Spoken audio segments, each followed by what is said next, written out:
नमस्कार। कभी सोचा है कि जो हम करते हैं उसका फल वो हमें कब और कैसे मिलता है? आज हम इसी गहरे सवाल की तह तक जाने वाले हैं। कारण और परिणाम के इस पूरे रहस्य को समझने की कोशिश करेंगे। हम सबके मन में कहीं ना कहीं ये सवाल तो आता ही है ना, कि भाई कर्मों का हिसाब चुकाने की कोई फिक्स उम्र होती है क्या? मतलब बचपन, जवानी या बुढ़ापे में कब हमारे अच्छे बुरे कामों का नतीजा हमारे सामने आकर खड़ा हो जाता है? और जानते हैं सबसे बड़ा भ्रम क्या है? यही कि अगर किसी गलती की सजा तुरंत नहीं मिली तो बस हम बच गए। हमें ऐसा लगने लगता है जैसे यूनिवर्स ने हमारी उस गलती को देखा ही नहीं, उसे नजरअंदाज कर दिया। लेकिन क्या सच में ऐसा होता है? असल में ये जो सोच है ना, ये कर्म के काम करने के तरीके को लेकर एक बहुत बड़ी गलतफहमी है। तो चलिए आज इसी गलतफहमी को दूर करते हैं और इसकी असली गहराई को समझते हैं। श्री कृष्ण के अनुसार पता है क्या, हम सवाल ही गलत पूछ रहे हैं।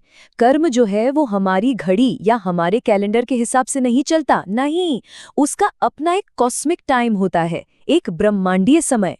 तो आइए कर्म के इसी अटल नियम को समझते हैं।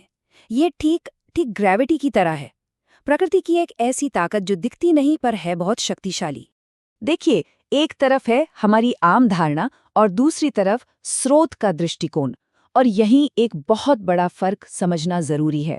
हम सोचते हैं कर्म शरीर से जुड़ा है, इसी जीवन में खत्म, लेकिन नहीं, कर्म आत्मा से जुड़ा है। ये कोई इनाम सजा का सिस्टम नहीं, बल्कि सीखने का सिस्टम है। ये एक ऐसा अकाउंट है, आत्मा का अकाउंट, जो जन्मों जन्मों तक हमारे साथ चलता रहता है। सोचिए जरा, कितनी गहरी बात है ये। इसका मतलब ये हुआ कि हमारा किया हुआ कोई भी काम, चाहे अच्छा हो या बुरा, वो कभी खत्म नहीं होता। वो एक जिंदा एनर्जी, एक ऊर्जा बन जाता है और बस अपने सही वक्त का इंतजार करता है ताकि अपना असर दिखा सके। तो सवाल ये उठता है कि एक ही जिंदगी के अलग अलग पड़ावों में, बचपन में, जवानी में और बुढ़ापे में, ये कर्म अपना रूप कैसे दिखाता है? चलिए इस सफर को अब और करीब से देखते हैं। सबसे पहले बात करते हैं बचपन की। बचपन में किया गया कोई भी गलत काम, जानते कैसा होता है? ठीक एक बीज की तरह, जिसे आपने जमीन में बो दिया। अब वो बीज तुरंत तो फल नहीं देगा, है ना? वो तो बस जमीन के नीचे अनदेखे में धीरे धीरे बढ़ता रहता है। और यही वजह है कि जिंदगी में आगे चलकर कभी कभी अचानक से मुश्किलें आने लगती हैं, बिना किसी साफ वजह के। हमें समझ ही नहीं आता कि यार ये हो क्या रहा है, जबकि असल में वो बचपन में बोया गया बीज ही होता है जो अब एक पौधे के रूप में बाहर आ रहा है। फिर आता है जवानी का दौर, जोश का, अहंकार का। वो उम्र जब लगता है कि हम कुछ भी कर सकते हैं, कोई हमें रोक नहीं सकता। और इसी सोच में छल, कपट, अभिमान, दूसरों का शोषण, ये सब जो कर्म किए जाते हैं, वो सबसे ज्यादा गहरे और असरदार बीज बोते हैं। और इसकी जो पहली सजा मिलती है ना, वो बड़ी खामोश होती है। वो बाहर किसी को नहीं दिखती, वो हमारे अंदर होती है।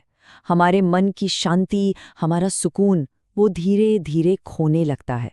भले ही बाहर से सब कुछ एकदम परफेक्ट क्यों ना दिख रहा हो। लेकिन कर्म का जो सबसे बड़ा और आखिरी हिसाब है, वो अक्सर बुढ़ापे में सामने आता है।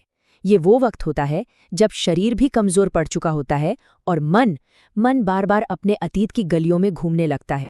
इस पड़ाव पर सजा कोई बाहर से नहीं मिलती। सजा होती है अपनी ही यादें, जो आग बनकर हमें जलाती हैं। उन लोगों के चेहरे याद आते हैं जिन्हें हमारी वजह से तकलीफ हुई, और बस यही पछतावा, यही सबसे बड़ी सजा बन जाता है। अब ये सब सुनकर एक सवाल तो मन में जरूर आता होगा, और वो ये कि अगर कर्म का नियम इतना ही पक्का है तो फिर जो लोग गलत करते हैं वो अक्सर इतने खुश और कामयाब क्यों दिखते हैं, है ना? इसका जवाब छिपा है कर्म के चक्र में। देखिए, कर्म का फल कभी भी कच्चा नहीं दिया जाता। प्रकृति हर कर्म को अपना पूरा साइकिल, अपना पूरा चक्र घूमने का मौका देती है, जब तक कि वो पूरी तरह से पक ना जाए। तो जो हमें किसी की सफलता दिख रही होती है ना, वो असल में सफलता नहीं, बल्कि उसी कर्म चक्र का एक हिस्सा है। ये तो बस उस ऊंचाई तक पहुंचना है जहां से गिरने पर चोट सबसे गहरी लगती है। तो फिर इन सब बातों से हमें अपनी जिंदगी के लिए क्या सीखना चाहिए? इसका निचोड़ क्या है? सबसे जरूरी सबक क्या है? एक बात हमेशा याद रखनी चाहिए, कर्म का असर हमेशा किसी बड़े एक्सीडेंट या घटना के रूप में नहीं आता।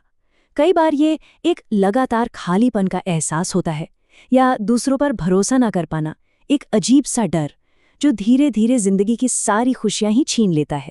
इसलिए अगर जिंदगी में सब कुछ शांत और अच्छा चल रहा है तो अहंकारी नहीं बनना है, और अगर जिंदगी मुश्किलों से भरी है तो टूटना नहीं है। ये दोनों ही हालात असल में हमारे कर्मों के ही पाठ हैं, हमारे शिक्षक हैं जो हमें कुछ सिखाने आए हैं। तो आखिरी संदेश यही है, कर्म शरीर की उम्र नहीं देखता, वो आत्मा की गहराई और उसकी नीयत को देखता है। इसलिए हर एक पल को पूरी जागरूकता और दया के साथ जीना जरूरी है, क्योंकि हमारा हर एक पल हमारे आने वाले कल को लिख रहा है। तो अंत में सवाल ये नहीं है कि कर्म का फल कब मिलेगा, असली सवाल ये है कि आज, अभी, इस पल जो कर्म किए जा रहे हैं उनसे भविष्य की कौन सी कहानी लिखी जा रही है।